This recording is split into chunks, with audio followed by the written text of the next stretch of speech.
Bollinger, Bureau of Contract Administration. Good morning. Ruben Flamenco, Bureau of Street Lighting. Good morning. Brad Jensen, Bureau of Engineering. Good morning. Jennifer Pinkerton, sitting for Karen Coca Sanitation. Good morning. Ted Jordan, Public Works General Counsel. Fernando Campos, Executive Officer. President James, we do not have any speaker cards under general public comment.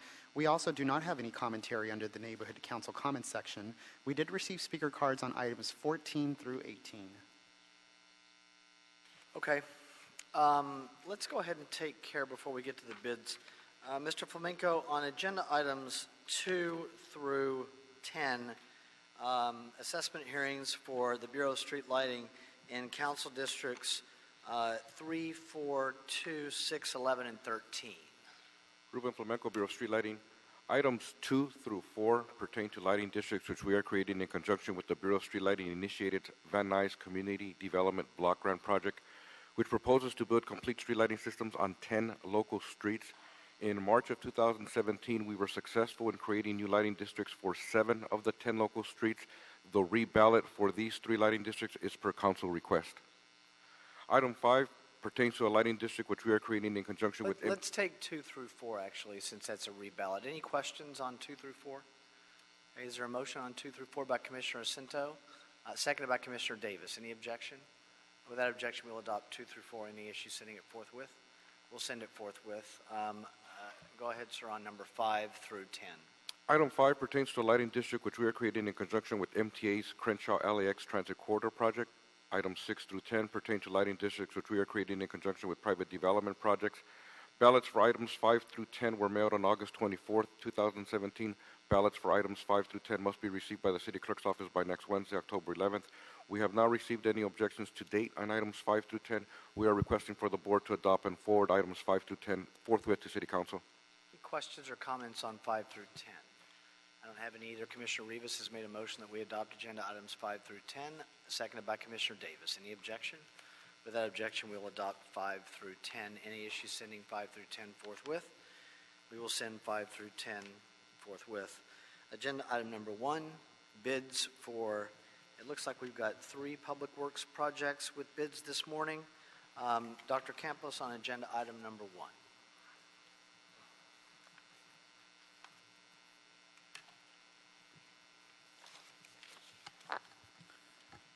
Thank you, Mr. President. Fernando Campos, Executive Officer. You are correct. We do have 3 bids that we will open up for today.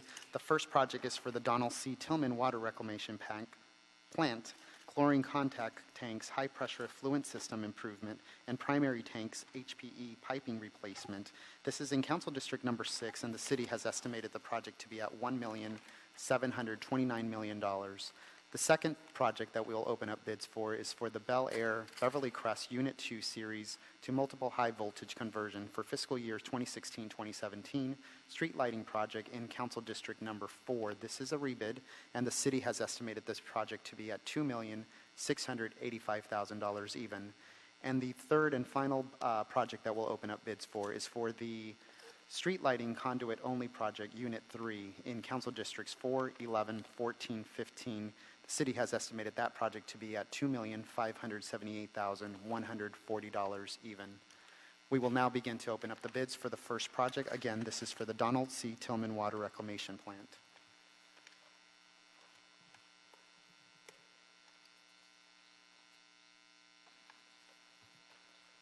The first bid for the first project is from Green Building Corporation for a total bid amount of $1,759,170 even. Again, that's 1759170 from Green Building Corporation.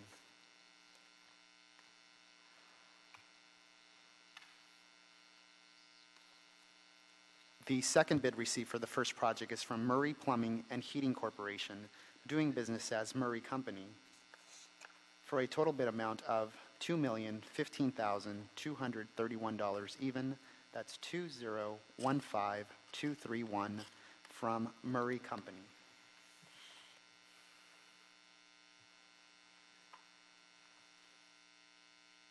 The third bid received for the first project is from Meta Mechanical Company, Incorporated, doing business as MMC Incorporated, for a total bid amount of $1,647,500 even. That's 1647500 from MMC Incorporated. For the record, line item number 7 has been lined out but initialed by the contractor. The fourth bid received for the first project is from PPC Construction Incorporated for a total bid amount of $2,131,160 even. That's 2131160 from PPC Construction Incorporated.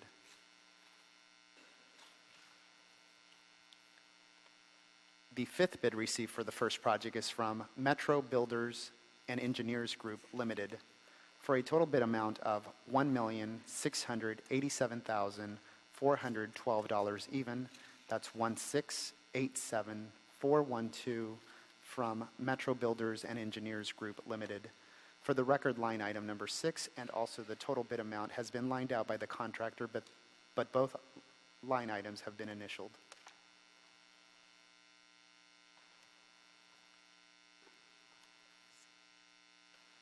The sixth and final bid received for the first project is from Environmental Construction Incorporated for a total bid amount of $1,474,148 even.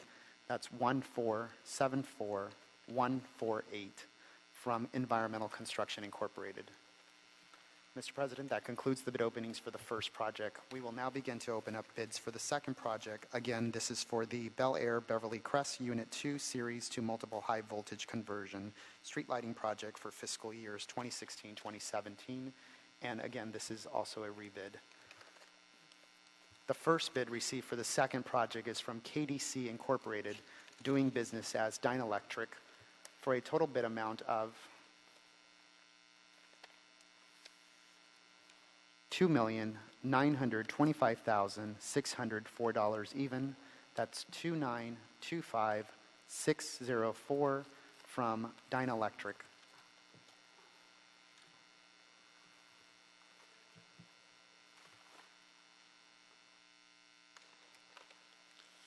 The second bid received for the second project is from Elecnor Belco Electric Incorporated for a total bid amount of $3,407,091 even.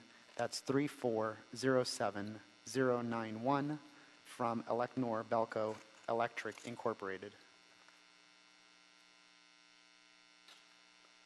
The third and final bid received for the second project is from Comet Electric Incorporated for a total bid amount of $3,659,872 even. That's 3659872 from Comet Electric Incorporated. Mr. President, that concludes the bid openings for the second project. We will now begin to open up bids for the third project. Again, this is for the Street Lighting Conduit Only Project, Unit 3 in Council Districts 4, 11, 14, and 15. We have received 3 bids. We will begin with the first bid. First bid for the third project is from Comet Electric Incorporated for a total bid amount of $2,859,935 even. That's 2859935 from Comet Electric Incorporated. The second bid received for the third project is from KDC Incorporated, doing business as Dynalectric, for a total bid amount of $2,507,584 even. That's 2507584 from Dynalectric.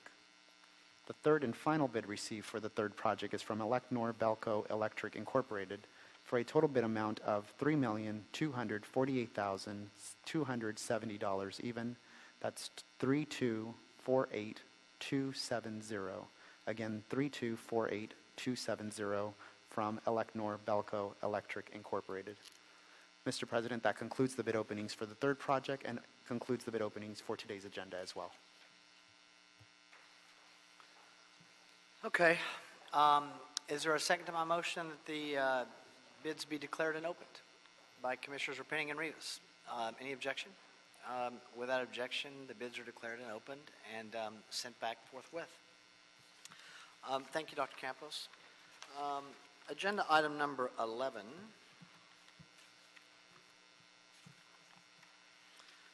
Actually, before we get to number 11, a couple of housekeeping items on agenda items 14 through 18. I'm sorry. 14 through 18. Mr. Ledoux?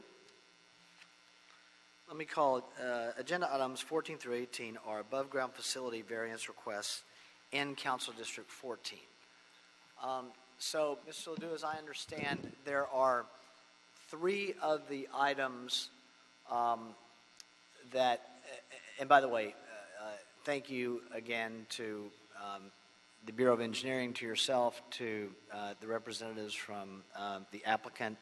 I believe they're all AT&T, and the council office for their continued work in finding a mutual resolution to all of these requests. My understanding is out of these 5, 3 of them are being withdrawn this morning? That's the understanding I have from AT&T, from the representative Noel Palais, who's here. Okay. Which 3 are being withdrawn? 14, 15, and 18. Okay, so 14, 15, and 18 are being withdrawn. And then for 16 and 17, is additional time needed to attempt a resolution there? That's correct.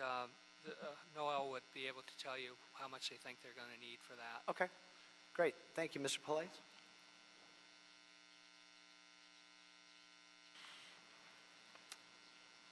Again, sir, thank you for the work that you do and your company has done with the council office and the Bureau of Engineering and with us in getting to where we are now. Go ahead.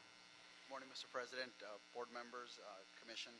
I wanted to go ahead and thank you once again for allowing us to be able to continue these 2 applications for a period of 2 weeks. We'll definitely go ahead and toll the shot clock on these. We do need additional time in order to work with both BSL and potentially BOE with some of the intricate workings of with regards to these specific poles on Sure. this.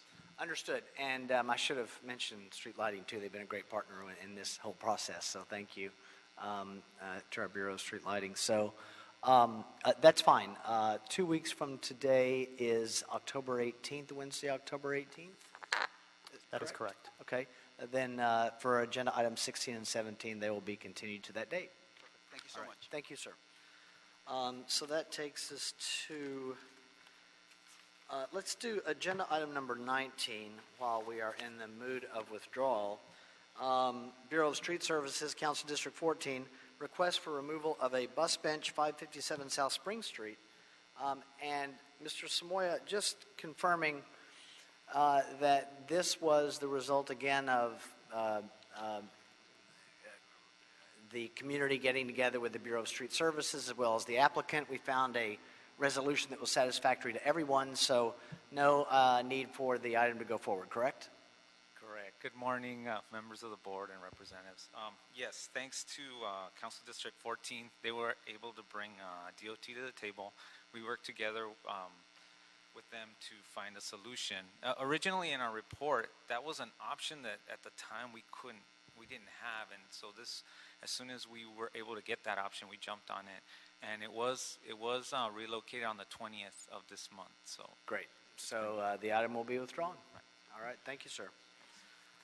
So that takes us back to agenda item number 11, construction services contract, Bureau of Engineering, Los Angeles Glendale Water Reclamation Plant, primary cover plates and grading replacement project, recommending that the board authorize the city engineer to use Cisco, which is the construction services contract, not the company, and to issue task work orders to the contractor for an amount not to exceed $471,000 for the Los Angeles Glendale Water Reclamation Plant primary cover plates and grading replacement project. Mr. Cirillo on number 11. Good morning. Mike Cirillo, Bureau of Engineering, here to request your approval for the use of Cisco on the LAG primary cover plate and grade replacement project for construction. The cover plates over these channels are used to access and maintain the equipment and facilities below. Over time, these channels, these have wastewater in them, have corroded the stiffeners along the plates, and also we've made some penetrations through the plates which have made them unsafe to walk on for staff. They do need to maintain access there, so new plates are required. Additionally, we have grading over channels 3 and 7 near the aeration tanks, and due to the corrosive nature of wastewater, again, the grading has been deteriorated, and we need to replace the supports and grading in those areas. And the reason we're requesting to use Cisco is whenever you get into a project such as this, it's difficult to scope it out specifically and design every instance you may find of what we call unforeseen conditions. So, for example, when the contractor gets out there and starts removing supports, concrete may spall, they may have rebar that's exposed, they have to patch. It's a very damaged, corroded area, and it's difficult to anticipate once you start taking it apart what you're really going to encounter. So we think, due to the retrofit nature of the scope, this is a perfect project for Cisco because we have the flexibility to authorize work on the fly, so to speak, as the work is progressing in the event that we encounter any sort of unforeseen conditions in the field. Along with that, because it is a safety concern, Cisco will allow us to expedite the work and get started quicker than if we do a traditional bid and award project. So that's the purpose of requesting the use of Cisco for this work. So upon your approval, we will solicit quotes from the contractor to do the work, negotiate it, and award. Any questions? Thanks, sir. Any questions? Commissioner Rivas. So like you mentioned that, there are some unforeseen like tasks potentially once they start working on the project. How do you have ideas in terms of how much more you would need Yes. Like you said, you could authorize it on the fly, but is there like a limit? Yeah, so let me explain. Typically, the number that you see here includes a 20% contingency for unforeseen conditions. So this is a not-to-exceed amount. So our estimate for the work came in less than this, and we've reserved 20% contingency for those types of items that we may encounter in the field. So that's what you're able to authorize?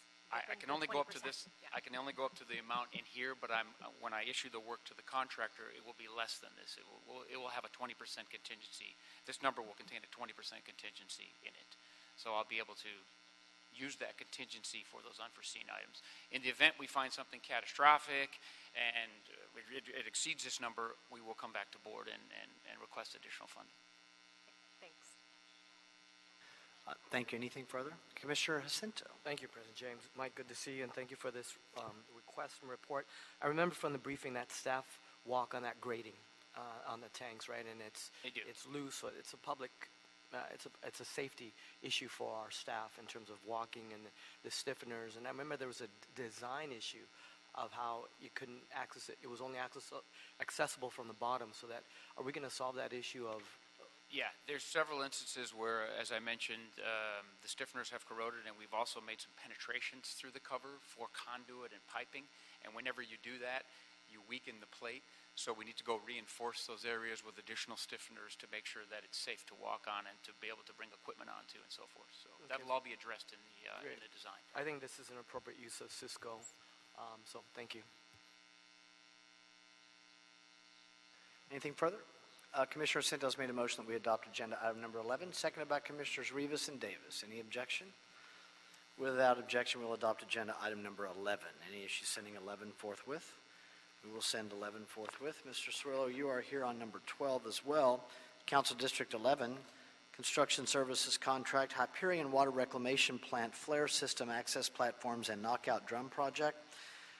Recommending that the board authorize the city engineer to use the construction services contract and issue task work orders to the contractor for an amount not to exceed $556,000 for the Hyperion Water Reclamation Plant, Flare Systems, Access Platforms, and Knockout Drum Project. Go ahead, sir. Good morning again, Mike Cirillo with the Bureau of Engineering. This is a project at Hyperion regarding the flare system. As you're aware, typically the gas from the digesters is sent over to DGUP for combustion and generation of power for the facility. However, we still need a backup system in the event that we have to take DGUP offline, or if DGUP does go offline by itself, we need a way to dispose of that gas. And the way that we dispose of it is through the flare system. We burn the gas in the flares and combust it that way. Not the preferred method of operation, of course, but it is an emergency system we have to have in place. This system must be compliant with AQMD requirements. We recently upgraded all the burner systems and control systems for the flares. So this is sort of some improvements to that project, small improvements we want to make to refine and optimize that project. And what we want to do here is the knockout drum is upstream of the flares and removes all the moisture in the gas. The digester gas is inherently wet because it comes off of the digesters. So we need to knock that moisture out of the system before we send it to the flares. Otherwise, you'll have corrosion in the burners and parts in the flares. So it's important that you remove that moisture before it goes to the flares. The knockout drum is corroded and leaking and needs to be replaced so we can have an efficient moisture removal system. So that's part of this scope. The other part of the scope is replacement of a condensate drain. We also have additional drains downstream of this knockout drum which remove more moisture through the system. And typically they're automatic condensate drains which automatically open and then drain into the sewer. One of the flares, it drains just out into the concrete. The condensate is very acidic. It has a low pH and it will corrode the area, and it's a safety issue to be running that right onto the floor drain there. So we want to actually enclose it and make it an automatic drain like the other ones. And then the last thing is there's some equipment known as flame scanners which are on the flares. And these are sort of like an eye that keeps a watch on the flame to make sure that the flame is there. Because the sophisticated control system needs to know when to send gas to the flares and how much, and you need a way to detect whether or not you have a flame or not. So you do that by way of a flame scanner, and the flame scanners sometimes get covered in soot because of the combustion process, and sanitation needs to go and clean the flame scanners occasionally. So we're going to build a platform system around there so they don't have to bring out ladders and lifts every time they need to clean the flame scanners. We'll build a more permanent structure for them to be able to access and maintain the flame scanners, and that way they can clean the soot off the flame scanners. And again, this is a good Cisco project because of the relatively small size of the project. And again, it's a retrofit project. There might be some field modifications we need to do with the platforms to make them fit and so forth. So it's a good project for Cisco. And the fact that it also involves some safety issues, we thought Cisco would be the best use for this. I got a sense of urgency as well. Commissioner Repenning? How often, Mike, in the past couple of years have we needed to go to the flaring? Not very often. I probably would ask maybe sanitation to respond to that. I could guess, but they might know more how often they use the flares. Do you know, Ron? Yes, Ron Moyu with the Hyperion Water Reclamation Plant. We flare more often than you would think, maybe once or twice a month, depending on, like right now we're flaring because we are doing some maintenance work at our DGUP facility. So it happens more often than everybody would think, but yeah. And so just for the record, then normally the gas under the current system would go to? Yes, the priority is for us to send the gas to the DGUP facility so we could produce electricity out of the digester gas. The second option is also to send portion of our gas to our boilers to produce steam. And our least and last option is actually to send the gas to the flares. Okay. Have we ever discussed a pipeline for actually capturing the gas so we wouldn't have to flare any of it off? No. Right now, that's our last and only option if there's no other option but to flare the gas at this time. Okay. All right. Thank you. Thank you, Commissioner Repenning. Commissioner Asento. Yeah, that was going to be my question too as well. How often, since DGUP has been in service, have we fired? So that answered my question too. Mike, for the knockout drum, what a great, scientific term, knockout. How more efficient, how much more efficient are we going to get by upgrading it, by repairing it performance-wise? Well, really, I mean, efficiency is one thing, but also lifespan of the equipment downstream. If you continue to put wet gas into the flare system, it's just going to degrade and corrode the components in the flare system. So besides efficiency, I mean, we'll make sure the gas is dry when we flare it, but it'll just burn off basically. If you send moisture to the flares, you're just going to combust it, and you're going to corrode the components there. So they're going to run better with drier gas, and you're going to extend the life of the components in the flare system. Thanks, Mike. Thank you, sir. Any other questions? Okay. Is there a motion on agenda item number 12 by Commissioner Cento? Second by Commissioner Davis. Any objection? Without objection, we'll adopt agenda item number 12. Any issue sending 12 forthwith? We will send number 12 forthwith. Thank you, sir. Agenda item number 13. You're here for that as well. Council District 15, Subcontractor Outreach Program Report. HDR Engineering Incorporated, Design and Process Engineering Support Services for Task Order Solicitation number 4. Recommending that the board receive and file this report. Mr. Cirillo on number 13. Okay, good morning. Mike Cirillo, Bureau of Engineering. If you recall, we had existing wastewater on-call contracts that expired on July 12th, and then that same day we were able to award new contracts to a new list of on-call consultants. And there was some work that had previously started under the old on-call list that we came to board on that same day, July 12th, and asked that we be able to sole source this work onto the new list so that work could continue uninterrupted. This is a follow-up to that report, and this one involves the prime consultant, HDR. We contracted with them to do some berm design at DCT. So the DCT plant is surrounded by an earthen berm, and per the Army Corps requirements, there's new flood levels that have been put in place. So we need to raise the height of that earthen berm around the plant in order to renew our lease with DCT and allow us to continue with projects at DCT. We contracted with HDR, and they actually subbed to a firm known as Arcadis to do that work. And that work was about 65% complete at the time the contract expired. So we came to board and we asked the sole source to Arcadis to continue the work, and this is the final accounting of that exercise, which shows basically how much we spent under the existing contract and which subs were awarded work, and then under the new contract, how much of it is going to be awarded to subs with the remaining $270,000. And it doesn't make sense at this point to switch firms. I mean, Arcadis is already well along with the design, so it just makes sense for them to finish the work. It should be noted that the old contract used the old BIP program where we just had the MBE and WBE system. The new contract will, of course, use the 5 categories of business inclusion outreach. But if you basically look at the numbers here, all the MBE, WBE monies were spent on the first phase of the contract, and with Arcadis being an OBE, there'll be no MBE or WBE money spent on this because there's no opportunities really for outreach for this remaining small task that needs to be completed. That's really all I have to say. I'll take any questions. Any questions on agenda item number 13? I don't have any questions either. Thank you for that. Commissioner Rivas? Is Arcadis the subcontractor on all of these projects that are listed here? No, or just the just the berm improvements. Okay. Yeah, just the berm. But the rest of them are HDR then. HDI and or other subs. Okay. Yeah. Thank you. Anything further? Okay. Is there a motion by Commissioner Cento on agenda item number 13? I'll second it along with Commissioner Penning. Any objection? Without objection, we'll adopt agenda item number 13. Any issue sending 13 forthwith? We'll send 13 forthwith. Don't go anywhere, Mr. Cirillo.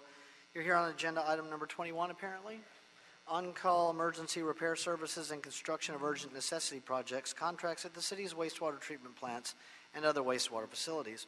Recommending that the board approve the list of 8 qualified contractors to provide emergency repair services and construction of urgent necessity projects at the City of Los Angeles wastewater treatment plants and other wastewater facilities. Secondly, authorize the city engineer to transmit the contracts to the 8 qualified contractors for signature.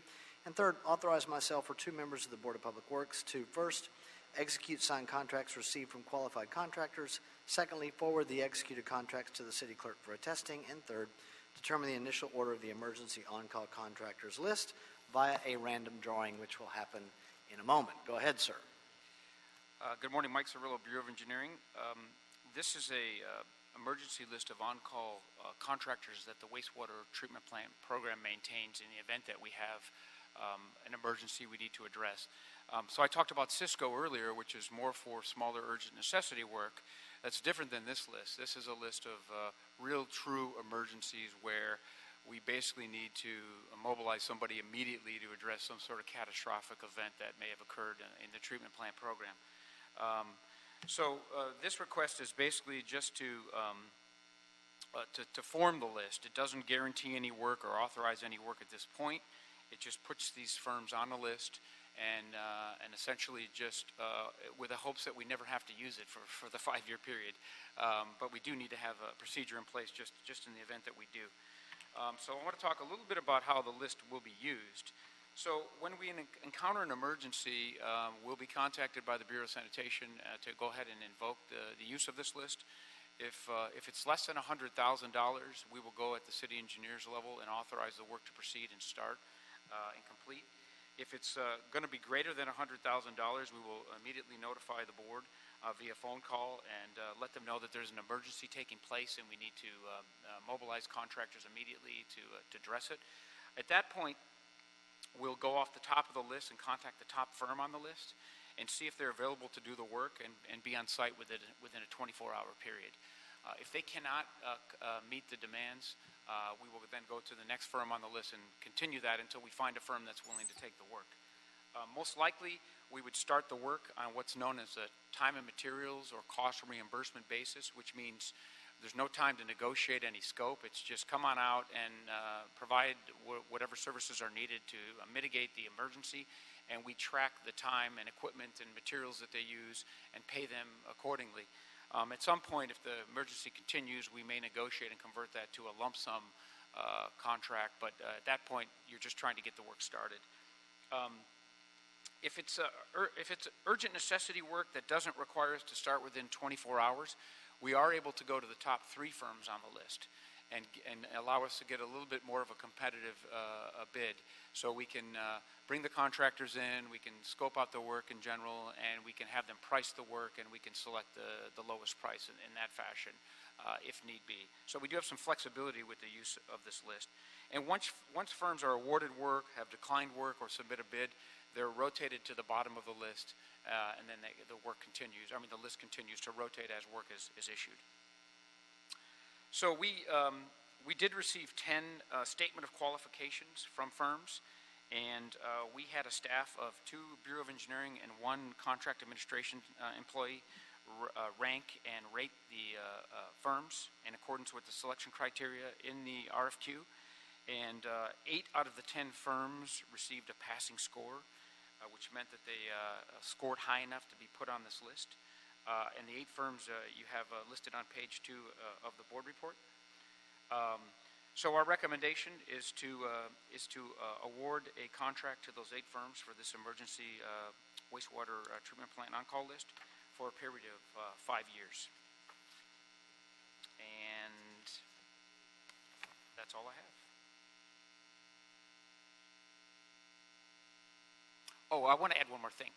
The 2 firms that were not selected were notified in writing via letter that they weren't selected, and they were also notified of today's board meeting that this item would be coming to board in the event that they wanted to come to board and hear the item, and I did not get a response.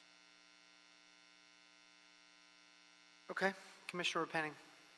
Thank you, Mike.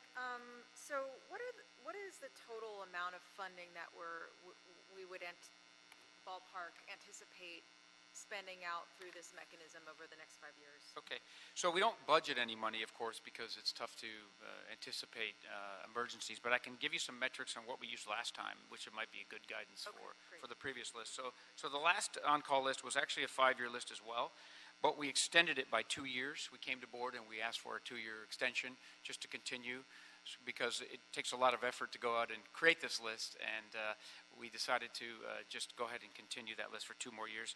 And for that 7-year period, we issued about $12.5 million worth of work. So, $1 to $1.5 million a year, I guess, something like that is probably a rough estimate. But of course, nobody knows going forward what we're going to encounter. But that's probably, a good estimate.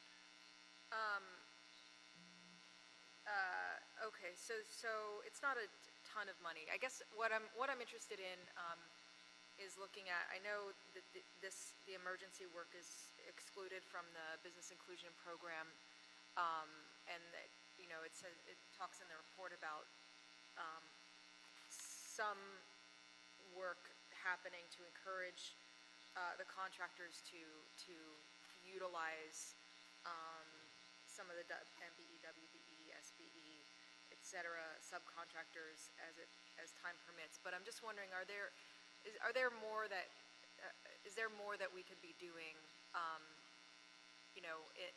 within the realm of sort of emergency on-call work, to have the contractors, sort of pre-qualify a list of subs that would be easy for them to kind of bring to the table. Right. Yeah, I guess that's a question for. Yeah, I'm not familiar with Bavin, and this was solicited through Bavin, but I don't believe there was an outreach effort done at that time because of the waiver that is mentioned in the report. I think the best approach, or one approach, would be if it's truly an emergency and we've got to start the work like now, there's really no time to outreach. I mean, we've got to stop the sewage from flowing in the streets, so to speak. So we got to get somebody. But if it's an urgent project that doesn't require starting within 24 hours, and we're going to get bids and pricing, then I think there's an opportunity to go out and encourage outreach. But the mechanism would be similar to Cisco, where basically we do it just encouraging them verbally and making sure they get pricing from subs, and we supply them with firms that could potentially do the business that we meet at outreach events and so forth. So is that what you're looking for? Are you looking for more of a formalized process? I guess I'm even thinking as they're added to this list, whether we're reviewing, hey, who's on your team? Who's on your team? Yeah, that's right. So that when you do get the emergency call, we know that you at least have this group of businesses, that you're going to try to call. Sure. And see if they're available. Sure. So I guess it would have to be part of the process of when they submit on this. There needs to be an outreach component, is what you're saying, right? When they submit on this. Yeah, I think it's something that we can look at going forward for not just the treatment plant list, but all of the emergency lists. Is how can we at least try to do some more of that work than we're already doing? Sure. Okay, thank you, Mike. Sure. Thank you, Commissioner Repenning. Commissioner Davis. Yeah, I was going to echo what Commissioner Repenning has said, and I think some time ago we kind of discussed that in terms of planning, the time to look at the potential to create the possibility would be now at the planning stage. And certainly we recognize at the same time that the priority is who has the certification and the skill. But then the opportunity presents itself for us now before an emergency occurs. As Repenning has stated, that to look towards that effort will help us. We could kill 2 birds with 1 stone, as they say, in doing that. So I'm glad to hear that you're receptive to that opportunity, and I think that we consistently must be looking in that direction. So very glad and pleased to hear it. Thank you. Anything further? So is there a motion on agenda item number 21? I'll make a motion that we adopt agenda item 21, seconded by Commissioners Jacinto and Davis. Any objection? Without objection, we will adopt agenda item number 21. Any issue sending 21 forthwith? We will send 21 forthwith. We need to go through a random selection of numbers. Mr. Samoy is sitting right there for Bureau of Street Services, so you are the lucky volunteer today. So just pick out a number from the envelope, and that will be the order in which, or their names, in which we, the Bureau calls the contractors. So for the record, the first one he draws will be the item number 1. You're going to start at Yes. the top and go down. Yes. Okay. So the first one he calls will be the first company called. The first firm on the list is Myron Electric, M-I-R-O-N Electric. Oh, don't go anywhere, Sergio. You get to do all of them. All 10 of them.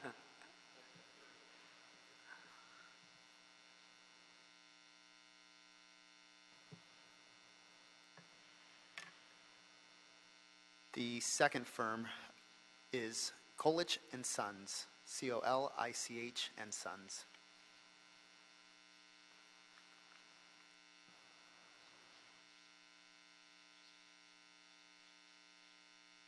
Third firm is Clark, C-L-A-R-K-E.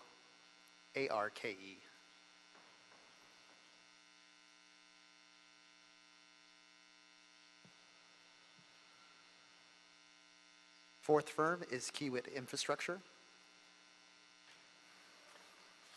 I'm sorry, Kiewit Company.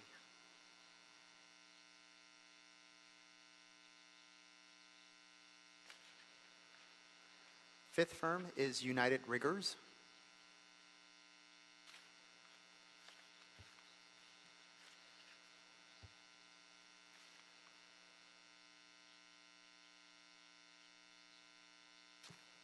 Firm number 6 is Murray Plumbing and Heating Corporation, doing business as Murray Company.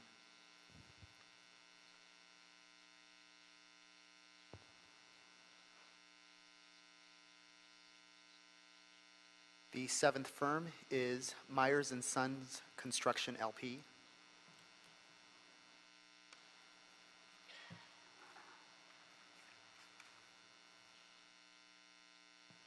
The eighth and final firm is J.F. Shea Construction Incorporated. So just a quick recap. The first order is Myron Electric, second Colich and Sons, third Clark, fourth Kiewit Company, fifth United Riggers, sixth Murray Plumbing, seventh Myers and Sons, eighth J.F. Shea. Great, thank you. Excellent job, Sergio. So we are complete on agenda item number 21. Is there a second to my motion that we approve the meeting minutes from the board meeting of Friday, September 8th, 2017? By Commissioner Rivas. Any objection? Without objection, those meeting minutes will be approved. Agenda item number 20, Council Districts 9 and 15, a street closure, 48th Place and Long Beach Avenue, Vernon Avenue and Long Beach Avenue, and 41st Street and Long Beach Avenue. Recommending that CD 9 and 15, recommending that the board first find that the Board of Public Works has reviewed and considered the information in the project initial study and mitigated negative declaration dated May of 2015, related to the requested street closure, the addendum to the mitigated negative declaration track improvement project dated June of 2015, and addendum number 2 to the M&D track improvement project dated July 2016. That's transmittal number 3. Secondly, find under the California Public Resources Code, Section 21166, and the California Environmental Quality Act Guidelines, Section 15162, on the basis of substantial evidence contained in the whole record, that since issuance of the M&D and 2 addenda, there have been no changes to the project, changes with respect to the circumstances under which the temporary street closure is specified in the final report below are being undertaken, or new information of substantial importance concerning the project which cause new significant environmental effects or a substantial increase in the severity of previously identified significant effects, and therefore no subsequent environmental document is needed for the subject temporary street closures. Third, adopt the applicable mitigation measures in the May 2015 MBL Track Improvement Project M&D report prepared by Metropolitan Area Transit Authority, Metro, as it pertains to construction impacts, including, in particular, the mitigation measures at pages CR1, CR2, PS1, TR1, TR2, HZ1, 2, and 3, 4, and 4, N1, 2, 3, 4, and 5. Number 4, specify that the Metro Transit Division of the Bureau of Engineering, located at 1149 South Broadway, as well as the Board of Public Works, located at 200 North Spring Street, and other relevant City of Los Angeles departments, are custodians of the documents or other material which constitute the record of the proceedings upon which the board's decision is based. And 5, approve the request to temporarily close 48th Place and Long Beach Avenue starting Thursday, October 5th, 2017 at 7 a.m. and ending Thursday, October 5th, 2017 at 7 a.m. That's tomorrow. And ending Monday, October 9th, 2017. Vernon Avenue and Long Beach Avenue starting Thursday, October 12th, 2017 at 7 a.m. and ending Monday, October 16th, 2017. And 41st Street and Long Beach Avenue starting Thursday, October 19th, 2017 at 7 a.m. and ending Monday, October 23rd, 2017. Looks like 3 long weekends if I've calculated correctly. 1,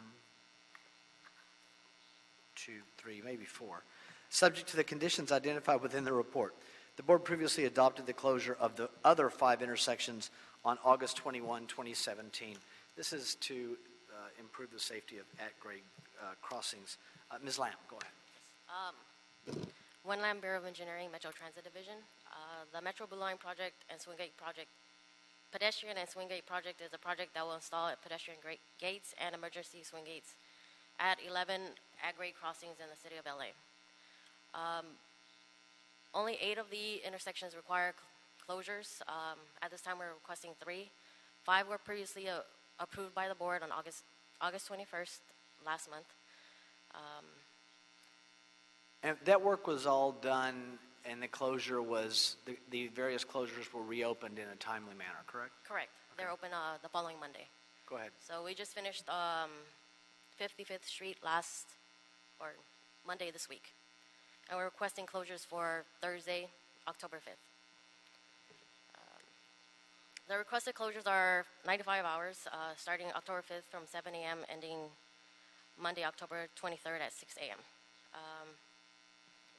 I therefore ask the board to adopt this board report with the recommendations that are listed in the report. All major BOE and LADOT approvals have been obtained. Coordination efforts by Metro staff has been completed, such as concurrence with canceled districts 9 and 15. They support the peak hour exemption and full weekend closures. This concludes my report. If you have any questions, I'm happy to answer them. I also have Metro staff and DOT and our environmental group here.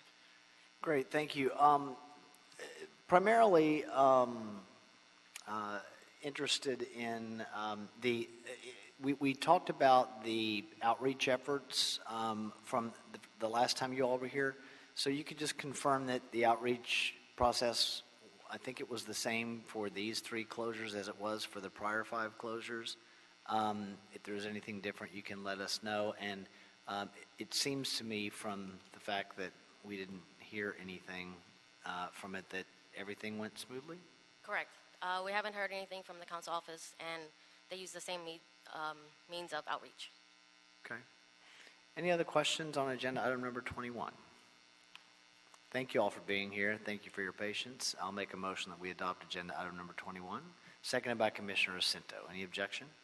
Without objection, we'll adopt agenda item number 21. Any issue sending 21 forthwith? Item 20. Oh, 20. We already did 21. Let's start that over again. 20 on the 3 street closures. I'll make a motion that we adopt agenda item number 20, seconded by Commissioner Jacinto. Any objection, as well as Commissioner Davis? Any objection on agenda item number 20? Without objection on number 20, we'll approve agenda item number 20. Any issue sending 20 forthwith? We will send 20 forthwith. Thank you, ma'am. So, Dr. Campos, have we cleared all the voting items other than the oral reports? Yes, you have. Okay. So, agenda item number 22, Oral report, City of Los Angeles Targeted Local Hire Program Report, presented by the Honorable Jackie Goldberg, former councilwoman of Council District 13. Good morning.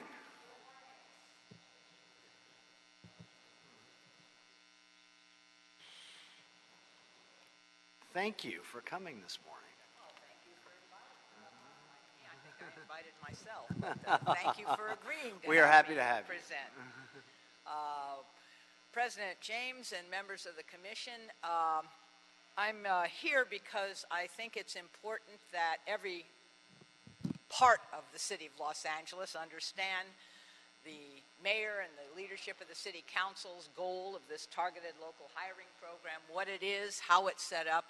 And from my point of view, more importantly even than that, is that once you understand it, that perhaps you will become a participant in setting policies that make this a truly remarkable program for people who, up until now, have had a really hard time ever getting hired by the city of Los Angeles. The mayor identified in August of 2015 that we had a desire to restore the 5,000 positions that were closed or lost during the Great Recession. But to do so, he also suggested and invited me to put together with him a work group. He suggested that it's time for the city to look at civil service and to look at who seems to not seem to get through the system ever, no matter what they seem to do. And he said he would like to develop a targeted local hire program that would rectify that problem. So early in 2016, the mayor appointed a work group that has been meeting really since then and has made proposals to the city council, which the city council has adopted and the mayor has signed, which says that what the goal of this program is that while we are restoring city services, that we find a way to open up the civil service system at entry-level positions to targeted groups of individuals who seem never to be able to get through the regular, ordinary civil service exam process. That group met repeatedly, and we came up with the following, and I'm going to just take you briefly through the program overview.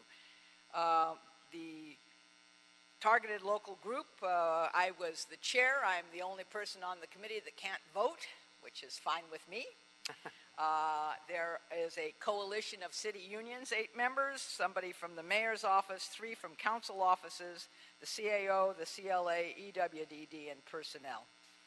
And the goal of the program is to provide an alternative pathway to civil service jobs. And it targets particularly individuals who face barriers to employment. And if you take a look at some of the next page, you can see the populations that the committee recommended to the council and has been adopted as the targeted group. First and foremost are local residents who live in zip codes of the city of Los Angeles that have a high rate of unemployment and a high rate of poverty. And you know what those zip codes are because we're using the ones you use with project labor agreements. We decided not to reinvent any wheels while we were doing this. So they are a group, homeless and formerly homeless, formerly incarcerated individuals, including people currently on probation and parole, veterans, disconnected youth. This is not just foster youth, although it is primarily that. It is also youth who are not in school, are not working, and seem somehow not connected to what is going on in our city. Older workers, the age of 40, which of course is a long past age for me, are protected under age discrimination, and so we're trying to help them get into this. Disabled, transgendered, and former gang members. So basically the program works as follows. You go to we have met as a group, well, at least an outreach group. We have met with about 120 community-based organizations in the last year and a half. These are people who are already have as their clients the people who we're targeting. And we said, we need your help.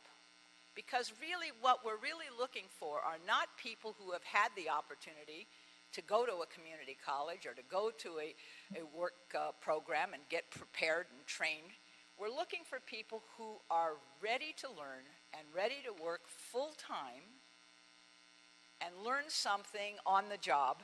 That means taking direction from a person who may or may not be the, shall we say, most sensitive to your particular needs, but really knows the work and is going to help you learn it. So it's ready to work as our chief criteria. We, through the work group, developed a actual format that says, here's how we're going to ask you to identify these people. And once identified, they apply through now 9, I believe it is. Yeah, 9 work source centers. Why did we choose 9 instead of all 17 city work source centers? Because we're trying very hard to make it that the application process, you would get the same result regardless of which one you went to. With 17, that's a lot harder to do. We actually started with 6, but the number of people applying was so great we had to expand it in a few places to 9. So what happens is that you fill out a one-page application. And the application basically asks you very few things. Do you understand, are you able to work legally in the United States? That doesn't mean necessarily citizenship. It could be just a green card. And secondly, do you speak and understand enough English that if you were to get an English-only trainer, you would be able to learn the job? Other than that, it asks you which of the 6 positions that we would like to deal, and they are on a page there that says 6 months on the job training, 6 months probation, full civil service, and they are assistant gardener, assistant tree surgeon, custodial service assistant, garage assistant, maintenance assistants, and then because of historical background, the office trainee is in a different situation, and that's the office services assistant, or office trainee rather. The other 5 are vocational worker categories. So what happens then is that you get, if you are certified as ready to work by one of those agencies or by any work source center using criteria that have been agreed upon by this work group, you will then go into a pool, and if you are in one of our categories of targeted, you're in tier 1. And if you're not, because we can't say, well, you can never work here if you happen to live in Compton or Inglewood, you're in tier 2. 80% of the people sent to have an interview come from tier 1 and 20% from tier 2. That's why it's called targeted. We're not saying that everybody has equal footing, but it doesn't mean that if you don't live in the city of Los Angeles, for example, that you could never join this program. So what happens then is that a department will say, I have an opening for an office assistant, clerical person. All right? The personnel department will then go through all of the applications in the targeted local hire program who said they're interested in doing the clerical type jobs, and randomly will select a number of people to go be interviewed. We have eliminated the box so that when they are interviewed, if they've had incarcerations or arrests or whatever, it's not a part of the interview. But once you are offered a job, then of course we will go with a fingerprint and get your background. If you get hired, and I believe about 97 people have been hired through this program to date, if you get hired, you start at a minimum of $15 an hour, though it turns out now that it's probably closer to $17 an hour, and you get full family benefits. You have 6 months to learn your job. There are several places along the line where you have to meet certain criteria to stay in the program. If you meet those criteria, we say that you are working fine, and you go to the next step, and eventually at the end of 6 months, you then become a probationary period for civil service. We, as a group, the working group, agreed, and the city council adopted, and the mayor signed it. We agreed that the purpose of civil service is to make sure that people are qualified for the jobs and are not being selected because of who they know. So it is our view, and now the City of Los Angeles' view, that if you learn the job in 6 months and the department certifies that you have in fact passed an entry-level civil service exam that shows that you can do the work, and you are hired in now a very similar way as any other civil service employee. You have a 6-month probationary period. Following that 6 months, you are in full civil service. Your title changes.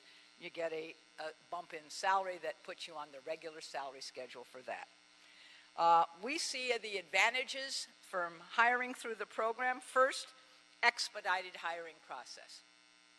You can hire them immediately. We've got them online. We've certified that they're ready to go, ready to learn, ready to join the workforce. It's faster than waiting for an eligible list to be established. Often there are salary savings for that first 6 months because it's a slightly lower salary. And you get a full year instead of 6 months to evaluate the service of this individual. Motivated candidates are job ready, and many applicants will have already participated in some type of job readiness or pre-employment, but it is not required to sign up for this program. There's staff support, there's community support, and so far we have had only 2 people that have been hired that have not stayed. That's pretty good. One quit thinking it wasn't the job they thought it was going to be, and the other was actually let go because of unsuccessful service. So the application process is you obtain assessment and referral from an approved agency. The personnel department meets with all the agencies that want to be approved and certifies that what they do with their clients does in fact help them understand whether the person is ready to learn and is job ready to start with a full-time employment. This is the critical piece, because really the truth of the matter is that if you've been unemployed for a very long time, or in fact in some cases have never been employed, there are people who are emotionally and physically not prepared for 8 hours a day, 5 days a week work. So our chief goal in assessment is to make sure that people are ready to do this job training on a full-time basis. We do not do part-time jobs. The other thing about this program that is really unique compared to, let's say, some of the past efforts through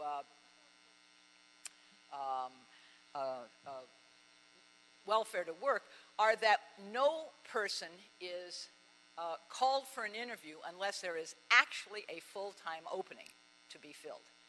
So that means that when you're called, you actually have a chance of getting a full-time job. The goal of the program is to not only get these folks into our system, but we have 40 to 42% of our population of working people for the City of Los Angeles who are eligible to retire. We know that for a very long time, we're going to be having openings, particularly at the entry level, because as people retire, people take exams and move up. And of course, you know what that does. That opens entry-level positions. So once you get a referral, you go to one of the 9 sites and you fill out this short application. The referral agency makes sure that they assess job readiness. They complete a referral form and they refer the applicant to the site. At the applicant's site, the program, there's an orientation. It is the identical orientation at all 9 sites, and one that was produced by the personnel department in conjunction with the work group. It creates an applicant profile and an on-job application. If you take a look, you can see that the city workforce centers where they are and the other agencies and application sites. So that takes us to where we are today. Where we are today is that once the candidates are referred, I think I told you 80% come from the Tier 1, the targeted local group, 20% from Tier 2. And there is a background review after the selection of the person. And so far, we have been able to deal with that issue pretty much everywhere, except there are some rules, like the rules that affect the airport and the harbor, which have federal restrictions, and we've been working on those as well.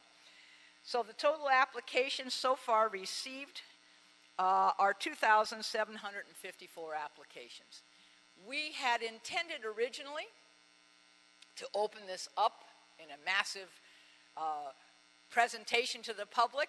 The group decided not to do that. Why did the work group decide to use only our referral agencies and work source centers as applicant process?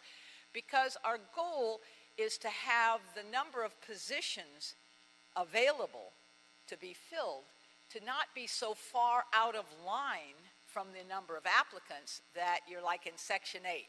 In your lifetime, you may never get even a call to go to an interview. So we have not opened this up to the general public yet, and we won't until we see a greater number of actual openings that are not only in the budget as budgeted positions, but are not required, those departments are not required to hold on to those open positions for salary savings. So that's really what we're looking at. If you take a look at the pages that says total applications received, it tells you that there are a lot of people who were in a single category, but most of them were in multiple categories. That means that they might have been formerly homeless and formerly incarcerated, or they might be a veteran and live in a zip code, and so forth and so on. Our biggest categories are the zip code folks, followed by older workers.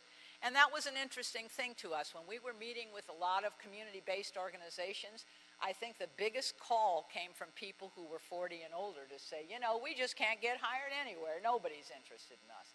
So it's not surprising to me after those meetings that more than 1,068 older workers have signed up for us, or we're in those categories. So the referral requests are listed on the next page. Active referrals, we've had 98 hires. The number of referrals is 1,241. So that means that of the 2,754 applicants, a little less than half have had an opportunity to be interviewed. When an interviewed individual is not selected, they remain in the pool. They have to re-up every year so that we have current information, but we don't toss them off at the end of the year. We notify them and say, is this still your email? Is this still your phone number? Are you still interested in these jobs? The office trainee has 42% of the hirees, 42 rather, or 43% have been vocational workers. And not surprising, given the number of clerical type positions in the city of Los Angeles, 56 have been office trainees. The airport has been the big hire group, and they are, I think, really remarkable in the number of people that they've taken in and trained very quickly in this program. If you take a look at the next page, you can see that the civil service hires compared to the targeted local hires show that about 20% of the administrative clerk hires were from TLH, about 56% of the custodians, none of the garage attendants, only 14% of the gardener takers, but 67% of the maintenance laborers. Of course, after you look at the data, though, it's only 3 people, so we're not talking about a lot there. And the tree surgeon assistants, none of them have been hired through targeted local hiring. The next page is specifically about public works, and we're near the end of my presentation. Right now, the Board of Public Works has hired 30 people during the program from February 2017 to July 31st, 2017. About 20% were hired through targeted local hire. Public Works Contract Administration and Street Lighting filled their positions, few in number, 1 and 2, respectively, through the targeted local hiring program, and street services took about a third of them. But none of the sanitation positions were hired through targeted local hire, 0 out of 17, and 0 from engineering, and so forth and so on. If you take a look at Public Works vacancies on the next page, right now we are told that you have about 42 vacancies in the targeted classifications, and it is our goal that in coming to talk with you today that you will do whatever you can do, which I think is considerable, to encourage that they use targeted local hire to fill these 42 positions. You can see that, of course, most of them still are in administrative clerk, but there are 16 in maintenance labor, and a couple in custodian, and 1 in garden caretaker, and 6 in assistant tree surgeon. We've also brought for you something that you already know, but we just wanted you to see that there are a number of contracted positions.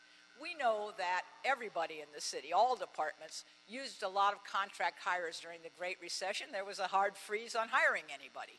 That freeze is gone. We're now interested in having this commission look at the possibility of getting rid of some of these contracted positions and filling them now with people from the Targeted Local Hire Program. Why do we think that's a good idea?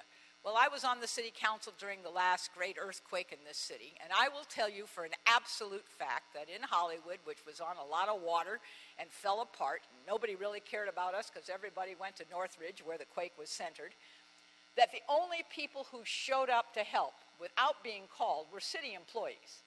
They weren't contract employees. They didn't come. They didn't come because it wasn't in their job description. And so if we're talking about a city that really wants to function in crisis, I believe it is in the best interest of the city, the long-range interest of the city, that it be city employees and not contract workers. Also, we do know that there are some problems, in my humble opinion, with tree trimming with contractors, which I don't have to tell you about. You dealing with it. I'm just reading about it in the newspapers. So we're hoping that you will take a look. I can one-up you with maintenance, landscape maintenance and medians too, but while we're keeping score. But go okay. ahead. Well, we hope that you will take a look at these contracts and think about what might be possible. We, in the Targeted Local Hiring Work Group, really honestly believe that Public Works could be the leader in filling positions with people who will now, instead of just having a job that may or may not pay enough to keep them from being homeless, will not only have a good job, but have an opportunity for a career that moves them into the middle class. That moves them into the middle class. Think about what that could mean for neighborhoods in the city of Los Angeles, where people have a hard time getting even minimum wage jobs. So that's basically why we came today. I want to just make sure that everybody knows we have some of our union representatives, and Vincent and others from personnel, and I will tell you that, I've been in politics and in government a long time. I spent 22 years in public office, and I will tell you I have never had a more cooperative group of management and labor in my entire life. We have really never had a vote during this process which was not unanimous. I think that's truly remarkable. I really do. I'm just astounded, and I'm so pleased. And it is why we have a system which could actually become the entry-level civil service situation for really forever for the city of Los Angeles. And we're going to need a lot of people, so why not pick people who are in our Targeted Local Hire Group? I thank you for your attention, and we'll take any questions that you may have. Thank you, Ms. Goldberg. Before I call on my colleagues, and I'll call on them first, you do a very good job of giving an oral presentation. Just making things succinct. Well, that gets me to my next point. And that is really just, I think this is the first time we've been in this professional environment together. Other professional environments together we have, mayor's cabinet, et cetera. But first chance for me to officially, publicly thank you for the service that you've done to our city, to our young people, and to the school district, to the state of California, and quite frankly to our personal community as well. So I'm honored to have the opportunity to do that publicly today. With that, we'll start with Commissioner Repenning, and we'll go in the order in which I saw everyone's lights go on, as you know. So start with Commissioner Repenning. I just want to thank you, first of all, for the presentation, for coming in today, and for your work on this topic. You obviously have an incredible track record of really working to make sure that as we, as a city, create opportunity and help incentivize growth economic growth, that opportunity should go to those people who are in need of support, who are, at risk, who are on the margins of either being people that we have to spend additional government resources to support, or who we could bring in and make a part of our economy, so that they are able to stand on their own. And I think this is a great example of all of the work you've done through the years around that, around supporting disadvantaged communities. And I just want to say that I am glad to hear from you today the goals, and to see in real numbers where we've been participating and where we haven't been participating, more importantly. I do want to give a shout out to Street Services. I think Nazario and his group have always, they've always kind of gotten it when it comes to community partnerships, and how do we really get creative to bring folks in, so that we can get folks in these city jobs. We know what a difference these city jobs make in people's lives. Truly. It puts them on the pathway to the middle class. And so you have my commitment to working in other areas, to making sure that we are, as a department, fully engaged with you in the effort to do targeted local hiring. As you say, since so much of the work we do as a department starts at sometimes a more basic level of skills, we have a lot of opportunity here to really make this possible for people. So we agree thoroughly, which is why we discussed amongst ourselves that maybe it would be useful to come and actually present where we are and what the program's goals are. By the way, on the very front of this, it shows where our website is. If you want any information about, all our meeting minutes are there, all of our decision-making processes are there, all of the groups that we have met with are there, all of the mayor's, his own directive is there, I think it's Directive 15 is there. I mean, it's all there. And so if there's anything that you want further detail on besides calling Mr. Cordero at Personnel, just look at the site. It's just quite a wonderful site. It took us a little while to get it up, but now that it's up, it's really working very, very well. We think that it's important to begin looking at making hiring entry-level employees a default for the city, and that not anything else, just those entry-level positions, because we think if it's a default, it will help departments feel obliged to do this. We know that some departments within Public Works use vocational workers from their relationship with Trade Tech, and we're not trying to interfere with that, but that is another relationship that's having some of the same consequences and outcomes. But we are hopeful that as the city's retirement process happens, as the budget allows for people to spend more of their salary budgeted process and not have to reserve so much. See, our problem with reserving money for the end of the all year long is that at the end of the year, because I was here 7.5 years, I did 8 budgets. Every year there's all this money that seems to go back into the budget. We think, no work was being done by that money. I'm not saying you don't ever have to put something aside, but the amounts that are being put aside, in my humble opinion, is that it's so high that you lose all the year's work that somebody could be doing, providing services to our constituents in the city of Los Angeles, only to have that money go back into the budget again and then go back out again, and you can't spend it. So what is this? We have to look at policies that inhibit us doing what needs to be done, which is not to say throw baby out with the bathwater. I've been here when we made cuts, and that's terribly painful, and we don't want to do that again. We certainly don't want to hire people and then fire them, or lay them off because, we don't have any money. But I do think there has to be some look again at an adjustment to some of these issues, and I appreciate your offer of support, and anything we can do, let us know. Sure, and I think wanted to chime in as well on the contracting out of some of our services. I think as a board, we understand that the quality of the work is often better when performed and more reliable when performed by city workers. That's not been my to mention experience. The other advantages to those workers of having benefits and being part of our system. Well, you're not paying profit.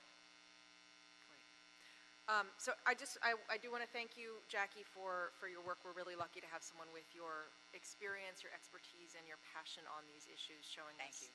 It has been a real pleasure. I have to say, I've never ever worked with a more cooperative group of people than in this work group. Everybody tried to figure out when we got to stony problems how to fix them. It's been quite a remarkable experience for me. Thank you, Commissioner Repenning. Commissioner Davis. Councilwoman, Assemblywoman, the Honorable Goldberg, I just want you to know how excited I am and how I think that this report is very timely. We have been working on the business inclusion end to try to include more people in opportunities of employment.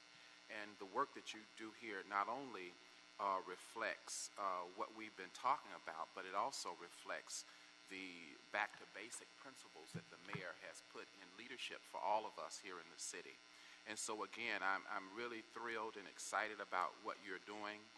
And I love the areas that you have targeted, and I think that they really speak to areas in which we need to target to improve the quality of life for Los Angelenos.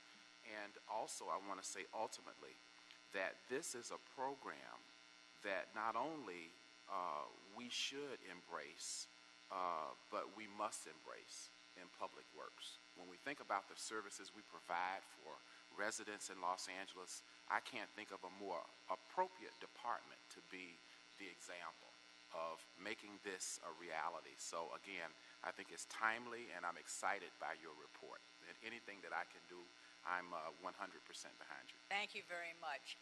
We have been asked by 2 council committees to send them recommendations, which we are compiling, for how to incentivize departments to do this. And so if you have any suggestions you want to give us about what might be incentives, we'll include that in our report. Maybe that's just send them to Vincent Cordero, and we'll include that in our report to the 2 committees we've been going, which is PAWS and Budget.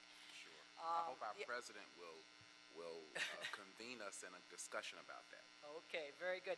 I think it's important also to say that you are in a position that Public Works may not have been in a long time, which is you have a requirement to do curb cuts.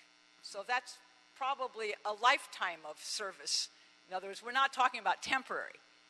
You have a backlog of street repair, of sidewalk repair, of tree trimming. I can tell you on my street for sure. So that backlog means that you have permanent jobs that could be opened and should be opened up. And I think that for us is why we want to come to you, because you're in a situation that maybe other departments may not be in, which is the need for people to do the work that you're required to do. It's not optional to follow the consent decree. It's not optional. So that's our goal, is to say, okay, so you've got these large number of positions, many of which involve people who are going to be doing hard labor, hard physical labor, but don't need much training except on the job with people who already know how to do it. For us, that's the ideal population for our program. Great. Thank you.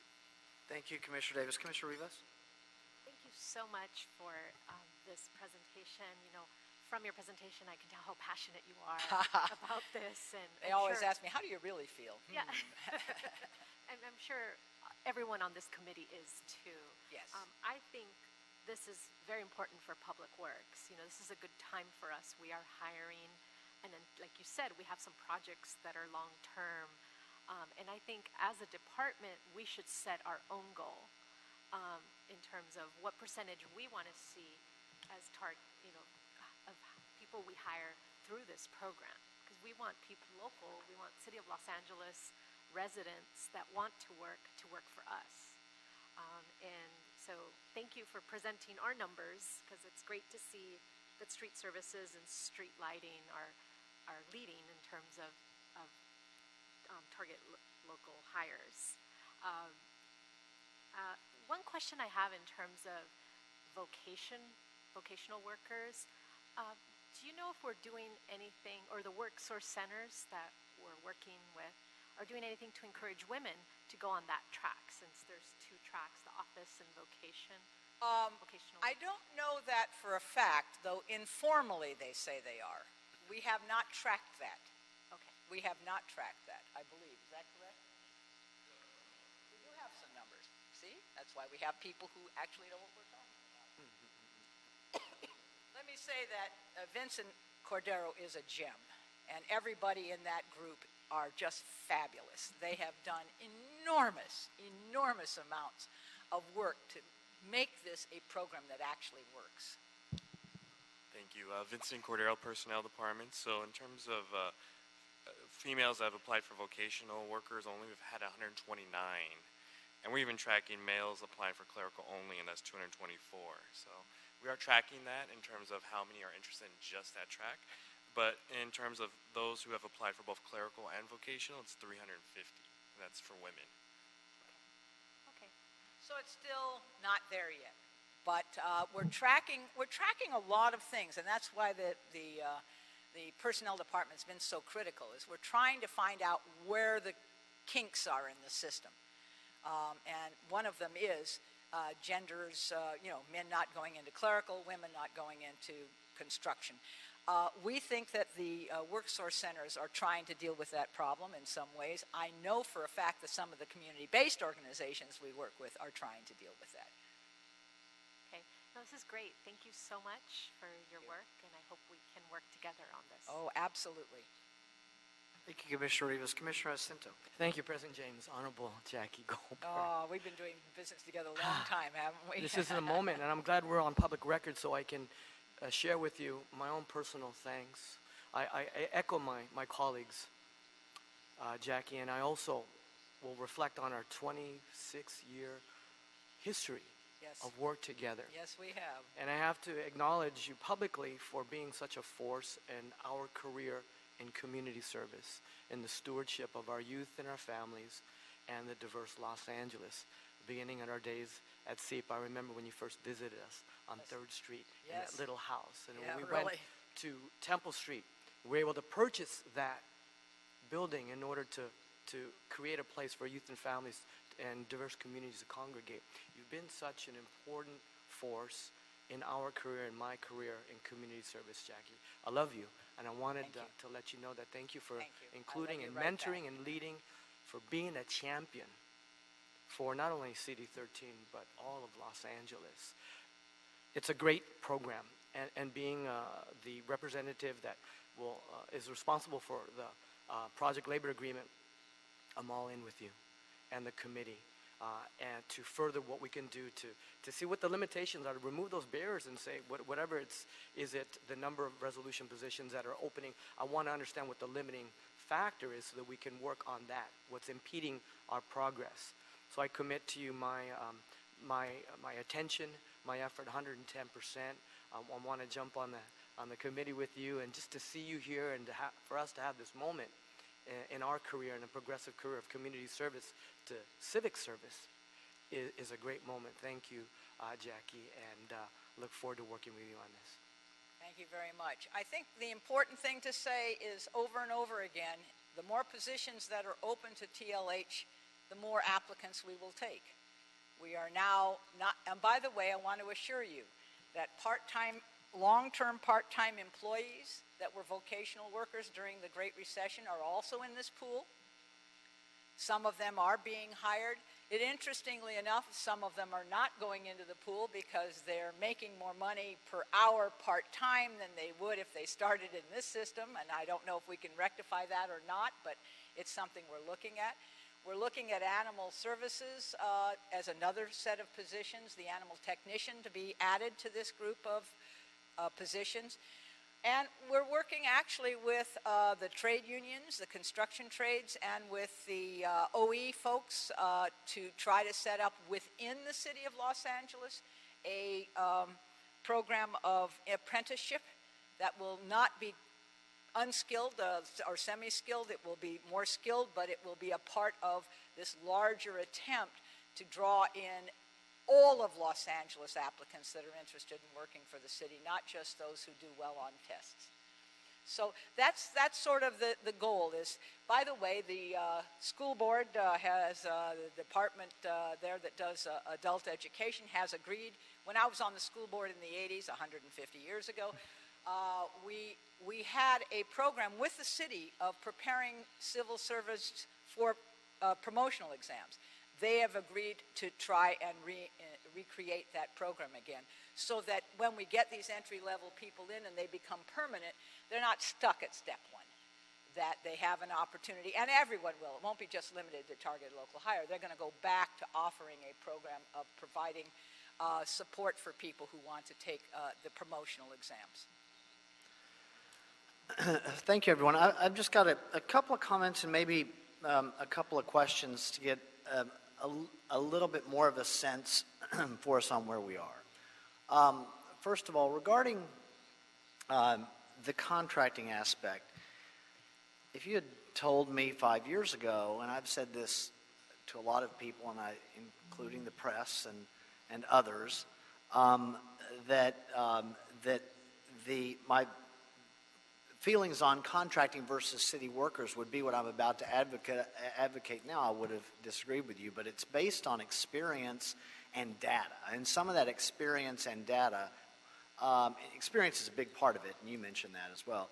But the data that you provide here is data that I've discussed with your labor representatives over a number of years now, one-on-one. And it started for me when I saw the tree trimming contract bids coming in unbelievably beyond the city's estimate. Truly. And knew that something was wrong there. So, and this was in year one of our administration. And knew, and then even the light shined even brighter, that we don't have any street tree trimming crews at our bureau, and the market knew it. I know. And so they knew we couldn't compete.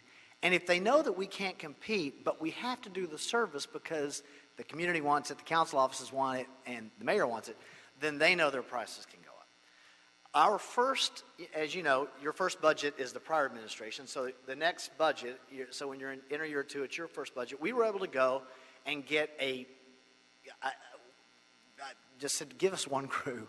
Because with one crew, and we started there, with one crew, the market knows that we can deny all bids if they all come in too high. And I think it was Emily Alpert Reyes that did a story on this, but after this, the bids adjusted a bit with one crew because they knew that we could compete at a certain level. That's only so good. And while we have been able to increase the hires, we're not nearly where we need to be. And so that takes me to my question. But before I get to the question, there's another issue that I want to put in the same pool. And that's what happened to us this year. We end up with this contract for landscape maintenance on medians.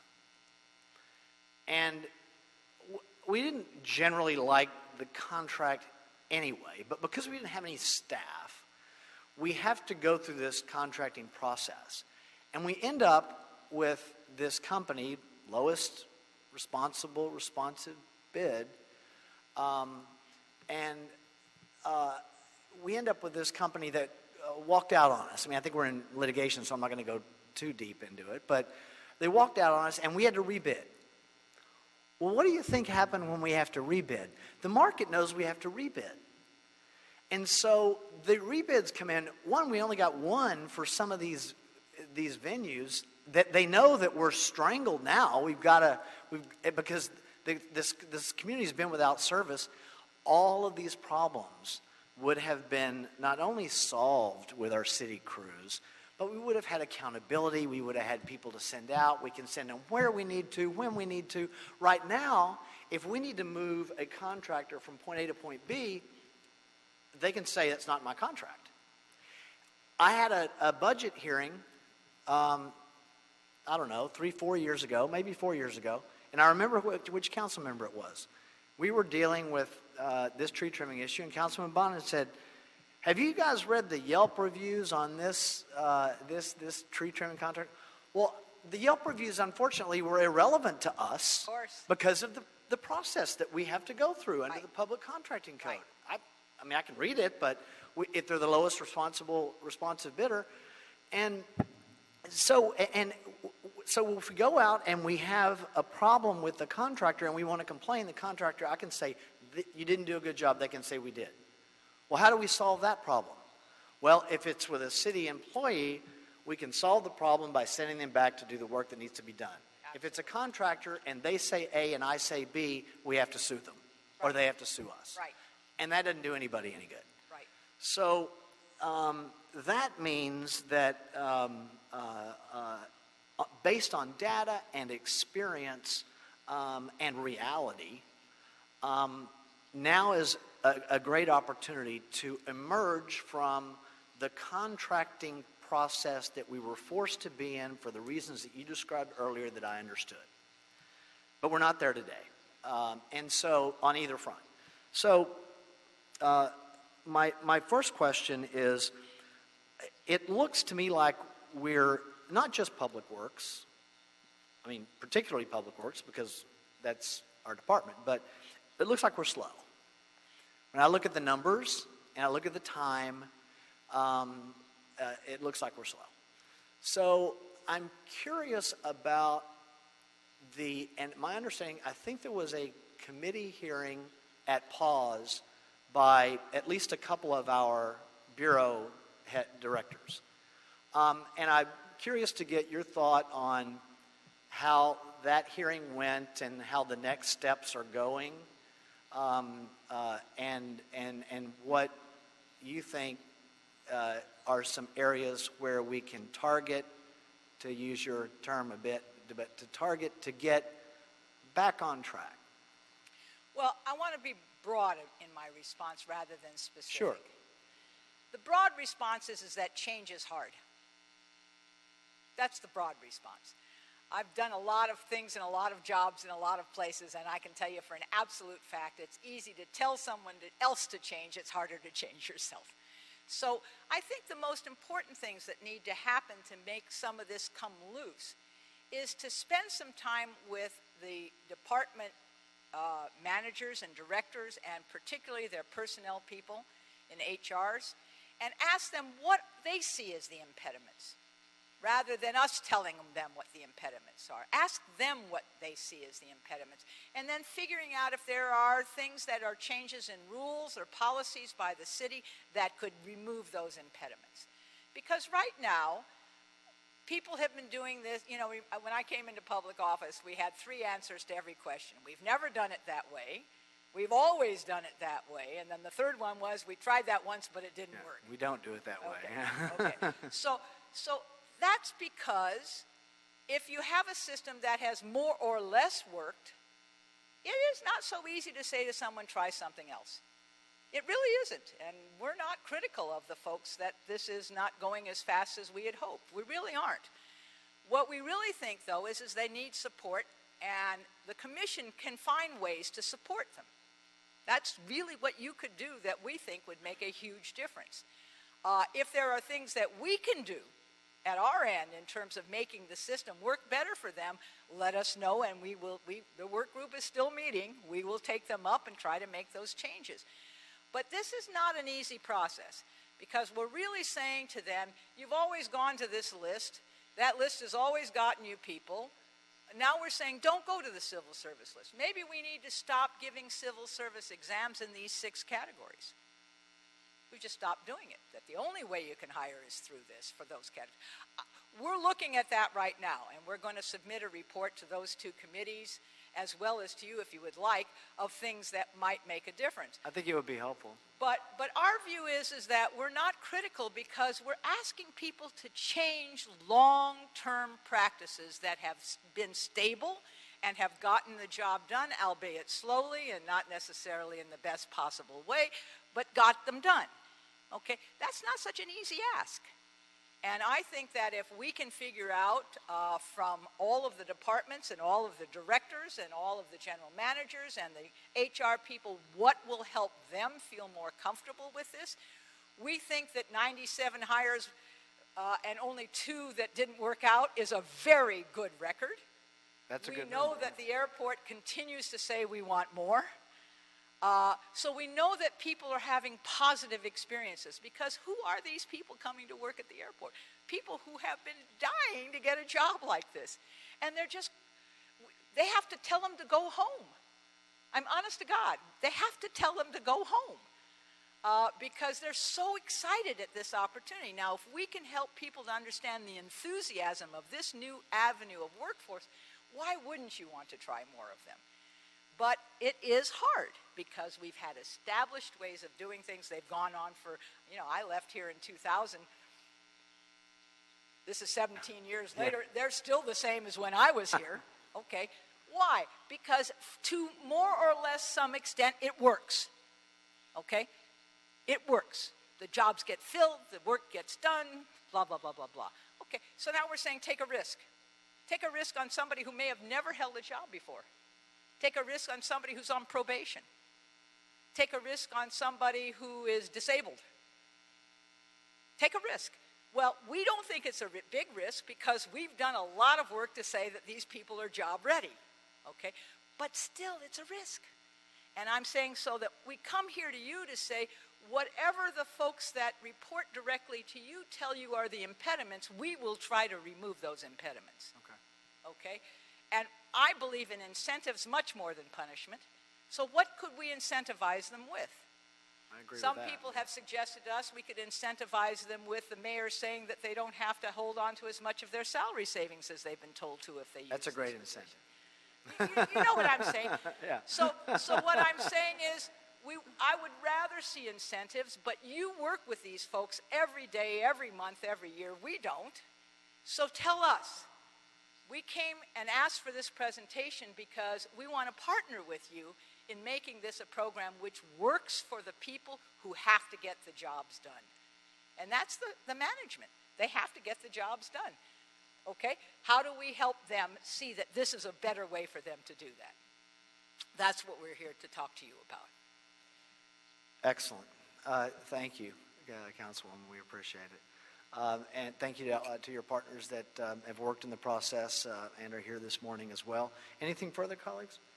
The oral report will be received, and we look forward to working with you on this. And we'll see how we do with the numbers. Excellent. One of the things I want to say also encourages me is that there are no state or federal funds funding this program, so it can be permanent. The mayor has put 5 personnel positions in place to set this up. That's it. That's the only cost of the program. And that means that if we can tweak all of the problems that make it harder for people to use it, that are department managers and HR folks, if we can tweak it and make it work better, it means that this could be a permanent part of our civil service system. Thank you. Thank you very much for having us come. Dr. Campos, have we cleared the desk? Yes, you have. Okay, then we are adjourned. Thank you, everyone.